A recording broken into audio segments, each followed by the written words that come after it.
नमस्कार प्रशिक्षुओं, आप सभी का बहुत बहुत स्वागत है आपके अपने करंट हेवन के यूट्यूब चैनल पर। आशा करते हैं आप सभी लोग बहुत ही बेहतरीन होंगे। और यहाँ पे एक डाउट आ रहा है प्रशिक्षुओं कि हम हिंदी लें सर कि इंग्लिश लें सीटेट में कौन सा लैंग्वेज लिया जाए। तो हम आपको बता देते हैं, जैसे उत्तर प्रदेश हो गया, आपका उत्तराखंड हो गया, हरियाणा हो गया, राजस्थान हो गया, बिहार हो गया, यहाँ के जो प्रशिक्षु हैं ना, तो थोड़े से हिंदी में माहिर होते हैं। मतलब हिंदी उनकी थोड़ी सी बहुत अच्छी होती है कह लीजिए, अगर कंपेयर करें संस्कृत का और इंग्लिश का।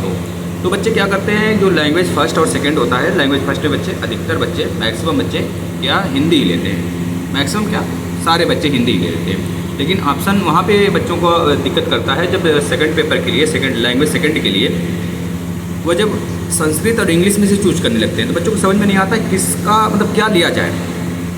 एक चीज़ और बता देते हैं, अगर आप यह सोच रहे हो कि मैं अगर इंग्लिश लूँगा तो सुपर टेट या फिर KVS DSC में इंग्लिश ही लेना पड़ेगा, अगर मैं इसमें संस्कृत लेता हूँ तो उसमें संस्कृत लेना पड़ेगा, तो अगर यह सोच के कर रहे हैं तो यह कदापि ना सोचें। क्योंकि अगर सुपर टेट की बात करें, सुपर टेट में इंग्लिश भी होगा, संस्कृत भी होगा।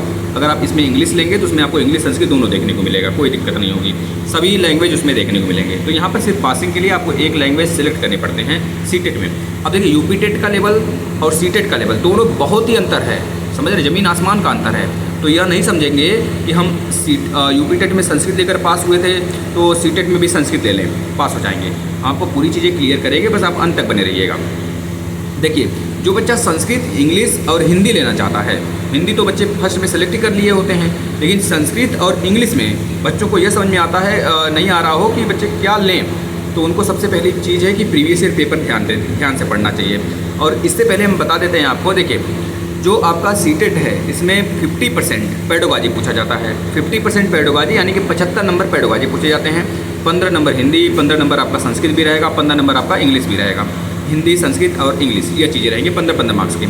और ये तीनों पेडोलॉजी जो होते हैं ना, पेडोलॉजी बिल्कुल सेम होता है, चाहे आप संस्कृत का ले लें, चाहे इंग्लिश का ले लें, चाहे आप हिंदी का ले लें, ये पेडोलॉजी सेम होता है। सिर्फ लैंग्वेज का खेल होता है। जो पेडोलॉजी संस्कृत में होता है वही पेडोलॉजी इंग्लिश में भी होता है, वही पेडोलॉजी आपका हिंदी में भी होता है। सिर्फ हिंदी वाला हिंदी में होता है, संस्कृत वाला संस्कृत में होता है, इंग्लिश वाला इंग्लिश में होता है। तो सबसे अच्छा सिलेक्शन है यह कि आप प्रीवियस ईयर पेपर सॉल्व करें। जिस लैंग्वेज को आप बहुत ही अच्छे तरीके से समझ पा रहे हैं, अगर संस्कृत को समझ पा रहे हैं तो संस्कृत लीजिए, अगर इंग्लिश को समझ पा रहे हैं तो इंग्लिश को लीजिए। यह है सबसे अच्छा सटीक डिसीजन आपका, यहाँ से तय हो जाएगा। हमारे कहने से आप संस्कृत इंग्लिश मत लीजिएगा। जैसे कुछ यूट्यूबर हैं, यह बता देंगे सर अपने अनुसार हो तो बताएंगे ना, क्योंकि उनका इंग्लिश स्ट्रांग होता है तो वो बोल देते हैं इंग्लिश ले लीजिए, उनका संस्कृत स्ट्रांग होता है तो वो अपने अनुसार बता देते हैं बच्चों को संस्कृत लीजिए, हमने संस्कृत लेकर बहुत अच्छा नंबर पाया है। तो भाई आपके अनुसार बच्चे थोड़े लेंगे, आप खुद सिलेक्शन कीजिए अपना प्रीवियस ईयर पेपर लगाकर, ठीक है बच्चों। और दूसरी तरफ यह मत समझिएगा कदापि कि इसमें आपका एक तरह से ग्रामर पोर्शन आता है। ग्रामर पोर्शन कदापि इसमें नहीं आता है, एक आध प्रश्न मिल जाता है। इंग्लिश में एक आध प्रश्न देखने को मिल जाएगा, संस्कृत में एक आध ठो, और आपको हिंदी में एक दो ठो प्रश्न देखने को मिल जाएगा ग्रामर पोर्शन। अन्यथा ग्रामर पोर्शन नहीं आता है। इसमें पैराग्राफ होता है, पैराग्राफ अगर आपको अच्छे समझ में आ रहा है तो बहुत बेटर है। अब जिस लैंग्वेज में आप समझ पाएँ वही लैंग्वेज ले लेना है हमें सीटेट में, और फटाफट ये चीज़ें हमको अभी सिलेक्ट करके रखना है। अगर संस्कृत में एक दो प्रीवियस ईयर सॉल्व करिए पहले, आपको लग रहा है मुझे संस्कृत बहुत अच्छे से पकड़ में और समझ में आ रहा है, तो पेडोलॉजी आप संस्कृत वाला सॉल्व कर सकते हैं आसानी से। संस्कृत ले लीजिए इंग्लिश की जगह, अन्यथा इंग्लिश में अगर समझ पा रहे हैं तो इंग्लिश में ले लीजिए। तो ये चीज़ें हैं, यहाँ से सिलेक्ट करिएगा कि हमें संस्कृत लेना है या इंग्लिश लेना है। ये चीज़ें रखिए आपके समझ की। और यह मत समझिएगा कि यूपी टेट और सीटेट सेम है। यूपी टेट सीटेट में ज़मीन आसमान का फ़र्क है। यूपी टेट के लेवल पे आने का मतलब आप सुपर टेट 80% तैयार आपका, ये चीज़ें समझिएगा ना।